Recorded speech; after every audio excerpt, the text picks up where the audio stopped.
Olá, que bom estar aqui mais uma vez, utilizando deste canal para poder compartilhar mais uma ministração da aula da Escola Bíblica Dominical. Hoje, dia 5 de julho de 2020, estudaremos a lição número 1, que traz a temática Daniel ora por um despertamento. Nós temos aí o nosso tema, né, a nossa temática da escola dominical, que diz assim: Daniel ora por um despertamento. O texto áureo da nossa lição está registrado em Tiago 5, capítulo 5, verso 16, que diz assim: confessai as vossas culpas uns aos outros e orai uns pelos outros, para que sareis. A oração feita por um justo pode muito em seus efeitos. A verdade prática, o crente dedicado à oração pode exercer influência no céu, na terra e até contra os poderes malignos. Veja bem, aqui nós podemos tirar como exemplo a própria vida do Daniel.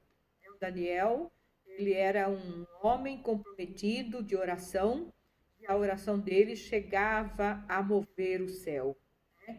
E Deus deu vitória a Daniel e venceu os poderes malignos, os poderes das trevas. O nosso texto da nossa aula de hoje, da nossa leitura dominical, ela está registrada no livro de Daniel, capítulo 9, verso 1 a 3, capítulo 6, verso 10, capítulo 2 e 17 a 19. E no livro de Esdra, capítulo 1, né, de 1 a 5.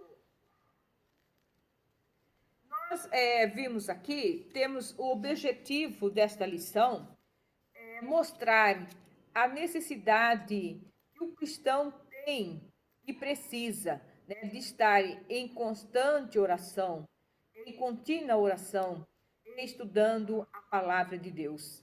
É como diz a palavra de Deus, né? Crescei na graça e no conhecimento. Então precisamos tanto orar, falar com Deus e também meditar, estudar a palavra de Deus. Quando nós falamos de despertamento, nós vejamos, por exemplo, lá em Crônica, 2ª Crônica, capítulo 7, verso 14, que diz assim: e se o meu povo, que se chama pelo meu nome, se humilhar e orar e buscar a minha face, e se converter dos seus maus caminhos, então eu ouvirei dos céus, e perdoarei os seus pecados, e sararei a sua terra. Não há como falar de avivamento, né, se não houver a questão de arrependimento, humilhar perante o Senhor, né? A Bíblia diz que os humildes será exaltado. Deus exalta os humildes. Está registrado lá em Ezequiel, capítulo 21, verso 26. E somente por meio da humilhação, né, do povo de Deus, haverá a cura, haverá realmente a mão de Deus estendida sobre a terra e libertando, né, a terra de todo mal.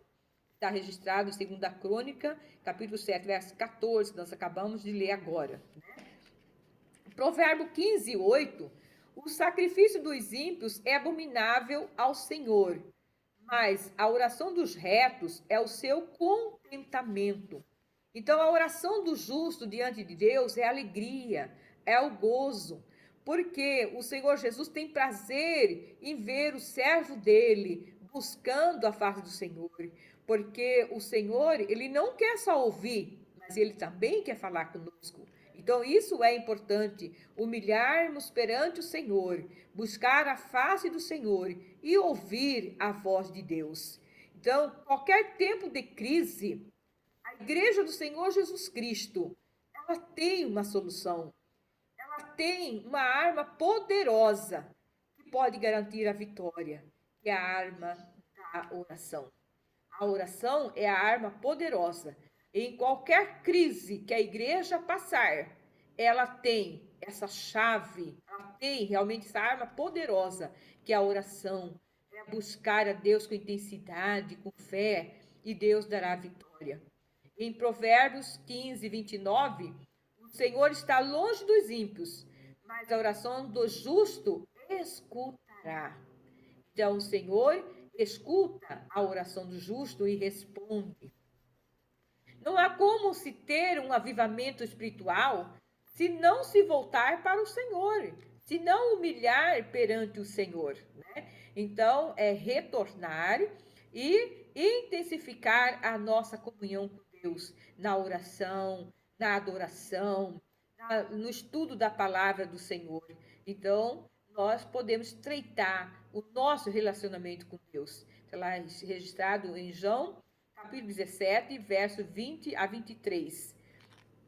E é através da oração que nós falamos com Deus, que nós conversamos com Deus e nós mantemos esse relacionamento com Deus. Às vezes alguém usa colocar no Face, ele faz aquela publicação, né? Ele começa a namorar e daí ele coloca um relacionamento sério com fulano. É interessante, até bonito, né? Mas eu ainda não vi alguém dizer assim, um relacionamento sério com Deus, um relacionamento sério com o Senhor Jesus Cristo. Nós precisamos firmar esse relacionamento, firmar esta aliança com Deus, né? Precisamos avivar a obra de Deus em nossa vida. E esta lição deste trimestre, ela nos traz um estudo sobre os princípios divinos em tempos de crise. E sabemos que os princípios fundamentais do cristianismo são amar a Deus sobre todas as coisas e amar ao próximo como a si mesmo.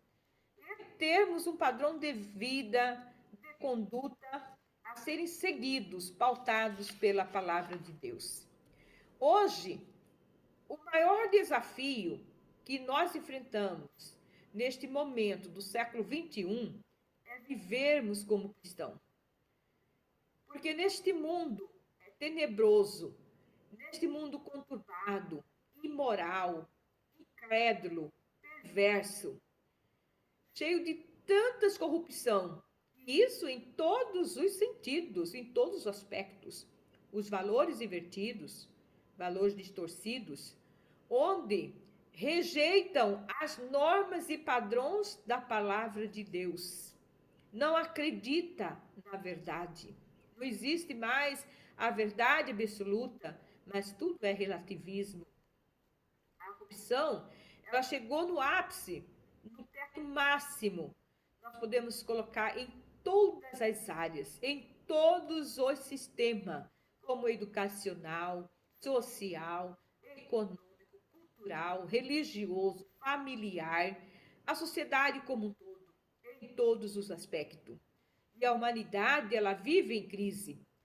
Dos tempos em tempos, acontece alguma crise e afeta as nações. São guerras, doenças, falências financeiras e etc. Assim vai. Mas nos últimos dias, por exemplo, vivemos essa grande crise do sistema de saúde, a pandemia, a Covid-19. E quantas famílias foram afetadas com essa situação, vidas ceifadas. E os governadores, políticos, os gestores de saúde, eles não têm uma proposta de solução. Eles ainda estão perdidos, não sabem o que fazer. Mas voltamos lá em 2 Crônicas 7,14. Se o meu povo clamar, se o meu povo buscar, jejuar, se humilhar perante Deus, Deus sara a terra, Deus cura a terra. Então, vale ressaltar que o cristão deve ser separado do mundo. Nós temos aí a vida de Daniel. Nós conhecemos a história de Daniel. Ele foi retirado da sua casa, da sua cidade, e foi levado para a Babilônia. Povos idólatras, povo corrupto, mas ali ele colocou no seu coração, ele assentou no seu coração de não se corromper, não se contaminar. E assim somos nós. Precisamos estarmos neste mundo corrupto, neste mundo onde eles não acreditam em Deus, não acreditam na verdade, mas nós precisamos continuar no princípio, naquilo que nós fomos ensinados, na nossa convicção da salvação. Nós precisamos permanecer nessa chamada maravilhosa. Aleluia.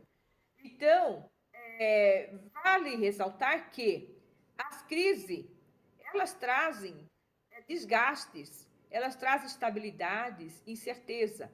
E nós, como cristãos, como homens naturais, a nossa fé às vezes pode ser abalada, porque passamos por lutas, circunstâncias adversas, e às vezes nós não nos entendemos por que estamos passando por crises, por adversidade.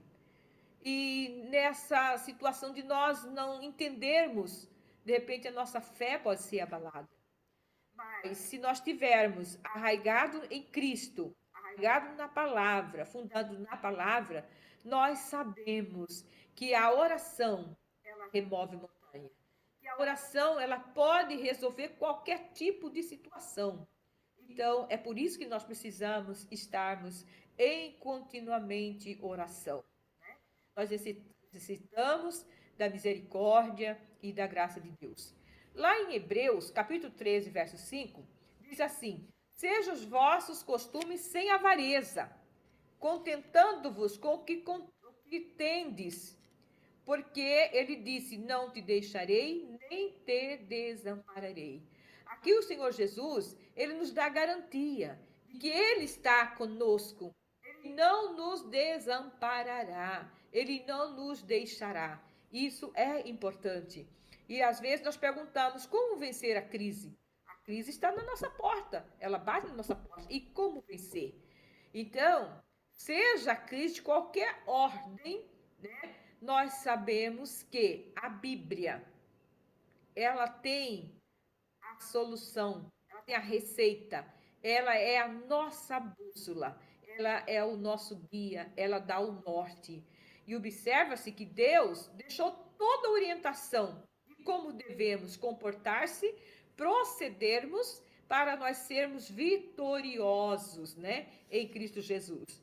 Lá em Josué, capítulo 1, verso 8, diz assim: não se aparte da tua boca o livro desta lei, antes medita nela dia e noite, para que tenhas cuidado de fazer conforme a tudo quanto nela está escrito. Porque então farás prosperar o teu caminho e serás bem-sucedido. Então, aqui em Josué, capítulo 8, ele diz que nós precisamos estarmos impregnados nessa lei. Temos que estar com ela dia e noite e fazermos conforme tudo. Não é uma parte, é fazer tudo que está inserido, contextualizado na palavra de Deus, né? E nós podemos observar, por exemplo, aqui na introdução, os crentes fiéis brilham como a luz, está em Mateus 5:15, e resplandece no meio de uma geração corrompida e perversa. O crente, aleluia, o crente realmente fiel, comprometido a Deus, através das suas obras, do seu comportamento, do seu andar, do seu proceder, ele fala que Cristo é na vida dele. Ele resplandece a luz através das suas atitudes, através das suas ações, através do seu comportamento. É ele passar, é ele andar. As pessoas dizem, nossa, ali vai um servo de Deus, ali vai uma mulher de Deus. Então, ele faz a diferença através das suas atitudes, das boas obras. Ele brilha, ele resplandece a luz. Nós podemos observar que Daniel, ele fez essa diferença no relacionamento com o rei Ciro. Ele estava junto e aquela luz, né, foi resplandecendo e contagiando a vida de Ciro. Mas na frente nós vamos estudar sobre isso. E nós podemos observar que nós necessitamos de ter esse relacionamento com Deus, né? E de modo que a luz de Cristo brilha em nossa vida. Nós não podemos esperar as coisas ficarem difíceis para que começamos a orar. Vamos começar a orar. Vamos começar a orar agora. Vamos fazer propósito de oração. Planejamento de vida cristão diante de Deus. Colocar prioridade em nossa vida é buscar a Deus. Prioridade é Deus. E outras coisas vos serão acrescentadas. Então, É interessante, lá em 2 Crônicas 15, capítulo 15, verso 2, parte B, diz assim: o Senhor está convosco, enquanto vós estáis com ele, e se o buscardes, o achareis. Porém, se o deixares, ele também vos deixará. Então, veja só, hoje existe muito cristão que ele vai na igreja só quando ele está mal. Só quando o casamento dele está desfazendo, não tem mais jeito, ele corre para a igreja. Ele ficou desempregado, ficou doente, ele corre para a igreja. Ele vai com aquela finalidade única de receber aquela dádiva do Senhor. Ele não vai diante de Deus para conhecer Jesus, para conhecer as maravilhas do Senhor, os benefícios que o Senhor tem para nós. Ele não vai para adorar, ele não vai para entregar sua vida a Deus. Ele vai unicamente procurar Jesus por um único objetivo. Então, nós precisamos ter um relacionamento verdadeiro com Deus, aquela sede de Deus. Eu preciso dobrar o meu joelho, eu preciso buscar a Deus, eu preciso clamar a Deus pela minha família, eu preciso clamar a Deus pela nação, eu preciso clamar a Deus pelo ministério, eu preciso clamar a Deus pela igreja, pelo povo. Eu preciso orar por mim, mas eu preciso orar pelas pessoas também. Então, nós precisamos ter essa comunhão com Deus. E aí nós fazemos a diferença. Vale afirmar que o avivamento espiritual é uma preocupação que deve estar presente na vida de cada um de nós, de cada indivíduo, de cada cristão, cada servo de Deus. Pois precisamos estar sempre em estado de renovação espiritual. Pois, como nos ensina o apóstolo Paulo, o homem interior deve se renovar dia a dia. Está registrado lá em 2 Coríntios, capítulo 4, 16. Sendo certo que o profeta Abacuque, ele já afirmava que a obra do Senhor precisava ser avivada continuadamente ao longo dos anos, né? Abacuque, capítulo 3, verso 2. No ponto 1, Daniel foi despertado a orar. Podemos observar que Daniel, ele foi despertado a orar porque, na realidade, Daniel, ele tinha uma vida contínua de oração. Ele não orava só quando os dias eram maus.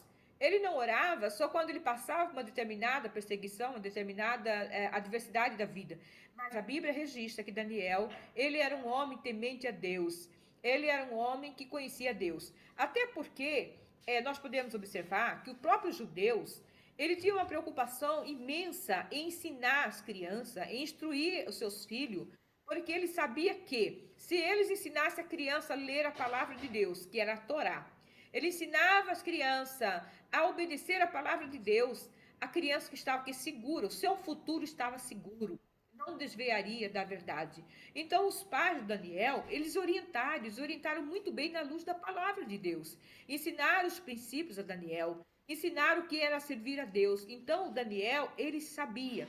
E quando ele foi tirado da sua casa e levado para a Babilônia, ali ele estava longe do pai, longe da mãe, não tinha ninguém perto dele para orientá-lo, dizendo não faça tal coisa, não faça assim, para tomar a decisão. Mas Daniel, ele era ensinado. E quando ele pegou o livro de Jeremias, no capítulo 29, 10, né? E ele leu, e quando ele leu, e ali falava de que o tempo estava findando, estava chegando ao momento da sua retornada, né? Do seu retorno para a sua cidade, ele começou a preocupar, porque ainda não havia uma mudança, um arrependimento na vida daquele povo. O povo ainda estava em pecado. Então, com isso, o coração de Daniel entristeceu. Ele começou a buscar a Deus em jejum, em oração. E ele vestiu de saco. E daí ele começou a clamar a Deus, interceder pelo povo, para Jesus perdoar o pecado do povo, para Jesus transformar, para Deus perdoar as idolatrias do povo. Porque ele sabia que estava chegando o momento do retorno dele. E o povo não estava preparado. Lá em Daniel 9:3, ele dirige o seu rosto ao Senhor para buscar em oração e súplica com jejum e saco de cinza. Daniel, diante da situação que ele encontrava, ele não tomou qualquer decisão. Nós podemos observar que ele foi o que? Orar e buscar a Deus, né? Para que Deus pudesse realmente completar a obra, a promessa na qual ele aguardava. Daniel vivia uma vida consagrada a Deus. Nós sabemos que quando Daniel ele foi transportado para a Babilônia, ele foi pondo em seu coração, dizendo assim: eu não vou contaminar, eu não vou me corromper, não abro mão das minhas convicções, porque ele tinha certeza, ele tinha convicção daquilo que ele precisava ser ali, porque ele foi ensinado. Então, mesmo que tivesse que pagar com a sua própria vida, Daniel estava ali disposto, ele propôs no seu coração de permanecer fiel naquilo que ele aprendeu. Nós observamos que Daniel, ele tinha aproximadamente 15 anos, né? Ele foi retirado e dali levado para a Babilônia e percebemos que ali não tinha papai, mamãe, não tinha ninguém com ele, mas aquilo que o pai colocou na mente dele e no coração estava com ele. Então aquilo ali guiava ele, orientava ele, dava o norte. É por isso que nós hoje, pais, necessitamos de colocar, inculcar na mente do nosso filho a palavra de Deus, né? Como diz os judeus da Torá. Precisamos colocar no coração a palavra de Deus, porque quando crescer, não desviará da presença do Senhor, né? Então, o que Daniel almejava era continuar servindo a Deus e sendo obediente à lei de Deus. E isso fazia toda a diferença na vida de Daniel. Era um homem que tinha o quê? Uma comunhão com Deus, uma intimidade com Deus. E é importante frisar que Daniel não mudou seu propósito de oração por estar passando por dificuldade, lutas, travadas, perseguições. Não, ele já tinha proposto de orar 3 vezes ao dia. Então ele tinha esse propósito. Já vinha com ele uma oração contínua, né? Era o viver de Daniel. Então ele simplesmente ele continuou no mesmo proceder, né? De orar e buscar a Deus na mesma intensidade. Nós vemos que Daniel, ele era amado do Senhor. Era um homem de oração, temente a Deus, ele tinha comunhão, ele tinha intimidade, ele tinha amizade com Deus. E é o que diz a nossa verdade prática, né? Que a oração do justo, ele move os céus, ele move a terra e também, ele também desfaz as hostes infernais, né? E é exatamente isso que nós vimos na vida de Daniel. Vale dizer que aquele que não é fiel, não é temente a Deus, eles terão muita dificuldade de resistir ao pecado. Mas aquele que é fiel a Deus, aquele que teme a Deus, que guarda a palavra de Deus, Deus dará livramento, Deus dará a vitória. Temos exemplo na Bíblia das pessoas que oravam. Moisés, né, está registrado lá em Êxodo, capítulo 33, verso 11 e 17. Daniel, registrado no capítulo 6, verso 10, capítulo 9, de 20 a 23.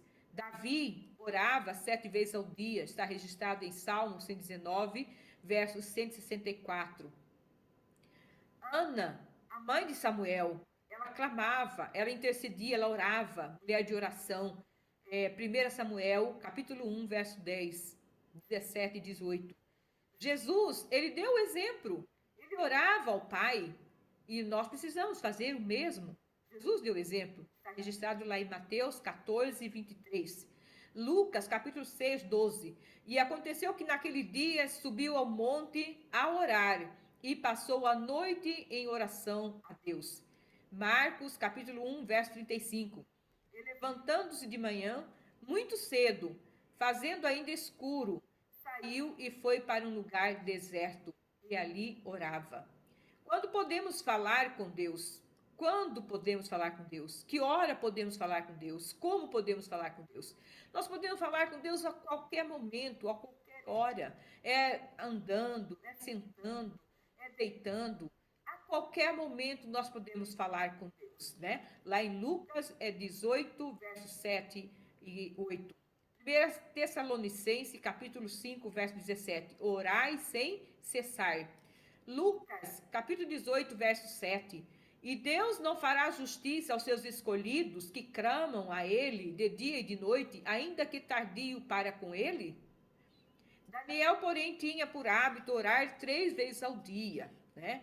Ele não somente orava quando os dias eram maus, mas ele orava continuadamente. Nós podemos observar que a vida de Daniel e a vida de seus amigos corriam risco, corriam perigo.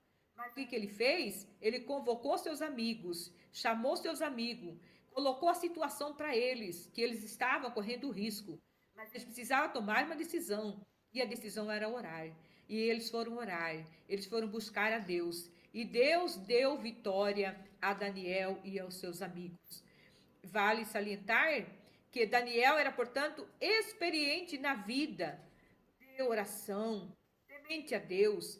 Ele era chamado amado de Deus, escolhido por Deus para um propósito. Eles oravam, pediram misericórdia ao Senhor e Deus lhe atendeu, dando livramento em tudo. Foi ameaçado de morte, mas Deus deu-lhe o entendimento do sonho do rei Nabucodonosor. Deus exaltou a Daniel. Nós podemos observar aqui, tirar uma lição muito importante, que Daniel, ele não teve usurpação de poder explorar alguém, de tirar proveito daquilo que Deus deu a ele. Ele era um homem temente a Deus, ele era um homem que Deus usava, que Deus revelava os mistérios, era um homem de intimidade com Deus.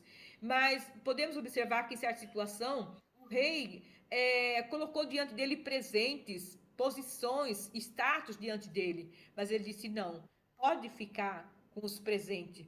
Não quero os presentes. Ele rejeitou os presentes. E hoje nós podemos ver situação que as pessoas estão fazendo a obra de Deus com interesse de ganhar alguma coisa. É como se fosse uma barganha. Eu vou orar, mas eu quero ganhar tal coisa. Eu vou fazer isso, mas eu quero tal coisa. Mas aqui nós podemos ter uma lição de vida, que Daniel, ele não tinha olhar para essas coisas, porque ele era um homem temente a Deus. E o homem que é temente a Deus, ele não tira proveito de ninguém. Ele sabe naquele que ele confia e aquele que cuida dele.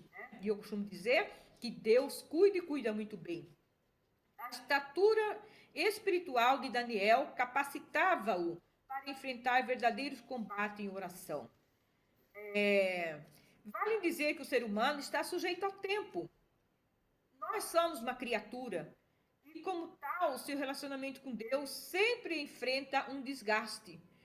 Nós, como seres humanos, e nós sabemos que nós acreditamos em Deus, nós confiamos em Deus, mas nós precisamos abastecermos a nossa vida, a nossa convicção com Deus, a nossa fé em oração, no estudo da palavra, porque o tempo vai chegando, e é um tempo bom, tempos maus, tempos ruins, né? Tempos de provações, tempos de luta, tempos de decepções, tempo de luto, e nós precisamos estarmos preparados para esse momento. E às vezes nós achamos que nós vamos viver eternamente no mar de rosa. É só bênção, é só maravilha. E diante das batalhas, diante das lutas, às vezes nós desanimamos, ou às vezes paramos no meio do caminho, porque nós não estamos estruturados, nós não estamos preparados como Daniel estava preparado diante daquela batalha, daquela peleja. E às vezes muitos param no meio do caminho, muitos deixam a Cristo, muitos abandonam a fé. Então é por isso que nós necessitamos de estarmos em contínua oração, buscando a Deus, falando com Deus, ouvindo a Deus. É importante a gente ouvir a Deus. Não só nós falamos, pedindo, mas eu tenho que saber o que Deus quer comigo. Por que eu vim na terra? Qual o objetivo que Deus tem comigo nesta terra? Qual é a vontade de Deus comigo nesta terra? Qual é o propósito de Deus comigo nesta terra? Eu preciso ouvir Deus falar comigo. Diante das lutas, das provações, se nós não tivermos alicerce, fundamentação na palavra, nós paramos. Então, necessário se faz intensificar as nossas orações, intensificar a nossa vida na dedicação com Cristo, de aprender mais da palavra, de buscar mais a Deus, de adorar a Deus. Precisamos orar por nós, mas também devemos orar pelas pessoas, pelos nossos irmãos que estão carentes, que estão precisando. Devemos orar pela igreja do Senhor Jesus Cristo. orar pelos líderes, pelos pastores, pelos ministérios, pela igreja. É tempo, é momento de orar, de buscar, de pôr a nossa boca no pó. Porque é momento de luta, é momento de dificuldade. Mas o Deus é o Deus da vitória. É o Deus que garante a vitória. A Bíblia diz que nós vivemos de vitória em vitória. A luta vem, mas a vitória é certa. Nós temos que acreditar, nós precisamos acreditar. Aleluia. Em Mateus capítulo 24, verso 41, diz assim: vigiai e orai, para que não entreis em tentação. Na verdade, o espírito está pronto, mas a carne é fraca. Então, por que devemos orar? É a obrigação do cristão. Nós temos que orar, porque a oração é o alimento diário para nós vencermos as sortes infernais. Porque sem a oração, somos derrotados, não alcançamos a vitória. Aleluia. Na oração, Deus não quer somente ouvir, Ele quer falar. Então é importante nós guardarmos isso dentro do nosso coração. Eu preciso orar, mas eu preciso dar um tempo para mim ouvir Deus. O apóstolo Paulo, ele diz, devemos perseverar em oração. E o que significa perseverar? No dicionário Aurélio, ele nos diz assim, que perseverar é conservar-se firme e constante, é persistir, prosseguir e continuar. Eu vejo aqui um exemplo na Bíblia de Naamã, quando ele estava doente. A escrava, ela via aquela situação de Naamã, a menina, e ela olhava e ela tinha aquela convicção que o Deus dela, que ela servia, que ela conhecia, podia fazer alguma coisa. Mas a obrigação dela era limpar a casa, era cuidar dos afazeres da casa. Mas ela tinha no seu coração colocado aquele desejo ardente de poder fazer alguma coisa para ele. E dizia assim, meu Deus pode fazer. Mas como chegar até Naamã para falar desse grande amor de Jesus? Mas ela conseguiu falar com a sua patroa. Ela disse assim, olha, se Naamã fizer assim, assim, assim, assim, ela deu a receita. E a mulher, a patroa, ela obedeceu aquele conselho daquela menina. O interessante é que o Naamã também, ele obedeceu o conselho daquela menina e ele alcançou. Então ela persistiu, né? Ela perseverou naquela vontade que ela tinha no seu íntimo de poder apresentar Jesus para aquela família e ela conseguiu. Aleluia. Romanos capítulo 12 diz assim, alegrai-vos na esperança, sede paciente na tribulação, perseverai na oração. É importante frisar aqui a questão, muitas pessoas dizem assim, nossa, eu já orei, já busquei a Deus, mas o Senhor não me responde, o Senhor não me respondeu. Mas vale entender que cabe a nós buscar a Deus, cabe a nós orar, né, a Deus, mas o fazer, o agir, o responder é o tempo de Deus. Eu oro para Deus para Deus resolver uma causa minha hoje, mas de repente a vontade de Deus não é resolver hoje essa causa, é daqui 6 meses, daqui 4 meses. Aí eu orei uma semana, Deus não me respondeu, mas eu preciso ter essa convicção de que Deus está ouvindo a minha oração. Eu preciso aguardar, esperar em Deus, essa confiança que eu coloquei na mão dele. E no tempo de Deus, ele vai resolver segundo a vontade do Senhor Jesus. Aleluia. Agora nós temos aqui o item 3, coincidindo com o período de oração de Daniel, profundas mudanças estavam para acontecer na Babilônia. Aqui o reino da Babilônia estava em guerra com os medos e persas. E o rei da Babilônia, na época, era Nabonido. E o seu filho, Belsazar, estava governando na cidade de Babilônia, cuidando dos assuntos. E Belsazar, ele organizou uma festa para os seus amigos, né? Para os seus grandes, né? E estando já embriagado, ele mandou trazer os vasos sagrados que o rei Nabucodonosor havia trazido do templo de Deus em Jerusalém e havia colocado no templo pagão da Babilônia. E eles todos e seus convidados beberam vinho nesse vaso santo. está registrado lá em Daniel, capítulo 5, 2 e 4, eles profanaram a Deus. E houve, então, uma intervenção divina. O rei, né, ele viu que dedos de mão de homens escreveram na parede, defronte do castiçal. Está registrado em Daniel 5:5. E acabou-se a alegria da festa. Os joelhos do rei tremiam. Sábios e astrólogos não puderam interpretar a mensagem escrita na parede. Finalmente, Daniel foi conduzido na festa. Introduzido, né? Conduzido na festa. Daniel, capítulo 5, verso 13. E interpretou o texto escrito na parede. Entre outras coisas, estava escrito: dividido foi o teu reino. Deu-se os medos e os persas. Daniel 5:28. Naquela mesma noite foi morto Belsazar, rei dos caldeus. Está registrado em Daniel 5:30. Nós podemos observar que com Deus não se brinca. Gálatas, capítulo 6, verso 7. Não erreis. Deus não se deixa escarnecer, porque tudo que o homem semear, isso também ceifará. Naquela mesma noite foi morto Belsazar, rei dos caldeus, né?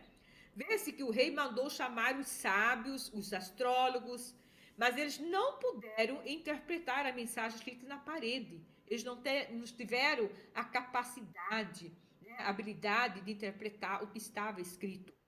Mas não conseguiram interpretar. Mas olha que interessante. A rainha, né, então diz ao rei: não fica desesperado, não fica perturbado. Existe no teu reino um homem que tem um Espírito de Deus. Daniel vai perante o rei e o rei diz a Daniel: ouvi dizer a teu respeito, né, que o Espírito de Deus está em ti e que a luz, entendimento e a excelente sabedoria está sobre ti. Olha que interessante, né? A rainha colocando diante do rei o servo do Senhor. Eu vi dizer, eu vi falar, né, que aqui no teu reino existe um homem. E daí Daniel vai até ele, né? Que lindo é quando alguém pode testemunhar que é um servo de Deus. Então os magos foram dados a oportunidade a ele para adivinhar, né? Para interpretar, mas eles não foram capazes. Mas quem tem o Espírito de Deus, a graça de Deus, a intimidade de Deus, a comunhão com Deus, aí ele faz toda a diferença. Eu volto lá no nossa verdade prática, né? Que diz assim, eu achei muito interessante. O crente dedicado à oração pode exercer influência no céu, na terra e até contra os poderes malignos. Aqui Daniel fez a diferença. A vida de Daniel influenciou o céu, influenciou a terra, né? Por quê? Porque ele era um homem de oração. A oração dele, né, chegou ao trono da graça. E o mundo precisa de pessoas cheias do Espírito Santo de Deus, cheio da graça de Deus, de compaixão, para levar as boas novas de salvação e libertar os cativos. A proposta é a oração de Daniel. Vejamos aqui, com a queda do Império Babilônico, o início do Império Persa, acontecem coisas muito rápidas, ligeiras. Vejamos que o texto relata no primeiro ano do rei Ciro, rei da Pérsia, o Senhor dá um despertamento a Ciro. Deus move o coração de Ciro, e na qual fez passar uma revista por todo o seu reino. Com isso, aconteceram novas situações, como todos os judeus seriam libertados para Judá, como registra no livro de Esdra, de Neemias, de Ageu. Os profetas contemporâneos dessa época, está registrado lá em Esdra, capítulo 1, verso 3. E o Ciro, então, agora, ele recebe a permissão, né, de construir o templo para retornar à sua terra. Foi encarregado a ele, né, de edificar um templo em Jerusalém. Veja só que interessante, né? E vale salientar, ainda que foi colocado a condição da despesa na construção desse templo, na qual deveria ser pago pelos tributos da além dos rios. Incoerente dizer que os vasos sagrados que foram consagrados para a casa de Deus foram entregues a Zorobabel, que foi nomeado governador de Judeu, e foram transportados para Jerusalém. Nós temos agora o resultado de um despertamento proveniente de Deus. Aqui nós podemos observar que é importante frisar que Ciro teve uma mudança em sua vida. Quem sabe pelo relacionamento que ele teve com Daniel, pela vivência que ele teve com Daniel. E Daniel demonstrou em seu caráter, em sua personalidade, em seu perfil, dentro do seu viver, um comportamento diferente. E isso contagiou a vida de Ciro. E com isso, Ciro passou a ter experiências diferentes em seu viver. Ciro passou a enxergar, ver o Senhor como o Senhor do céu, como está registrado lá em Esdras, capítulo 1, verso 2. Teve uma mudança radical. Ciro teve experiência com Deus. Ele passou a ver o Senhor como santo. Ele passa a perceber Deus como santo. Em Isaías 45:1, o profeta Isaías, 200 anos antes, ele havia profetizado acerca de Ciro, chamado ungido do Senhor. Está lá registrado em Isaías 45:1. Então o texto traz exemplo de Zaqueu, de Saulo, quando tiveram um encontro verdadeiro com Deus. Houve grande transformação. Então, podemos observar que quando Deus entra no coração do homem, ele faz tudo novo. Precisamos anunciar esse Jesus maravilhoso que salva, que liberta e leva para o céu. Tivemos uma aula maravilhosa, na qual nos trouxe aqui um parâmetro de vida, na qual nós precisamos ter uma vida diferente, uma vida impactada pelo Espírito Santo de Deus neste mundo, para que nós possamos fazer a diferença na vida de cada pessoa, que nós possamos transmitir a luz de Cristo, refletir na vida das pessoas. E nós precisamos, mesmo nesse mundo mau, nesse mundo que nós vivemos, que é onde não existe mais uma verdade absoluta, mas nós precisamos continuar dizendo: Jesus é o Salvador, e obedecer a palavra de Deus em tudo, como diz Josué em capítulo 1. Muito obrigado. Que todos tenham um bom dia na paz do Senhor.